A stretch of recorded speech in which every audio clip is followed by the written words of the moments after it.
The job I did this morning was went and fixed that storage heater with the faulty elements, and we did some various measurements of the resistance of the elements and bits and pieces. And I did say I'll do a quick bit of maths just to sort of show why the understanding of resistors in parallel that you learn at school or college, well, it's important to understand those concepts and why you do the resistors in parallel and series, of course, because it does help you in the real world. You'll have to bear with me because I haven't done any maths like this for a while, and also I'm doing this one-handed while holding the camera, and I'm literally just doing it now as we speak. When I measured the elements, I think the element read about 71, 72 ohms. Now, just for keeping this pretty easy, I'm just going to call the resistance of them elements at 70 ohms, just because that's an easier number. So if we just draw out like a quick circuit, so bear in mind this is only literally freehand. 1, 2, 3, 1. So we've got 70 ohms in each of these. So the storage heater, let's say it's a 230 volt storage heater, 4 elements, and each one of those is approximately 70 ohms. And we know that because we measured it. Now bear in mind, they weren't brand new elements that I put in just because they're what I had as spare ones, needed the heating back on. I put them in just to get it working again. I think the elements are around 800, 850 watts, something like that. Let's look at the formulas that we might need to be working with. So we've got power equals amps times your volts. We've got volts equals VIR, amps times resistance.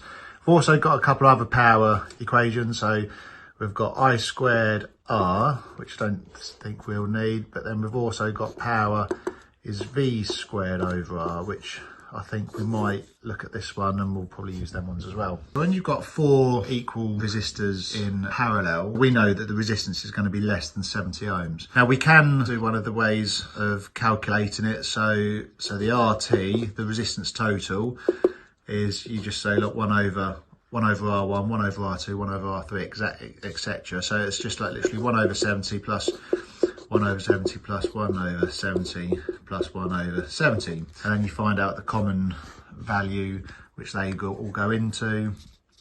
So again, I'm just doing this off the top of my head. I haven't done this for a long time. So we know that the overall value they all go into will simply be 70. So again, 70 goes into 70 once. 1 times 1 is 1. 70 goes into that. So it's just 1 time plus 1 plus 1 plus 1. So overall it's going to be 4 over 70, and then you have to flip it.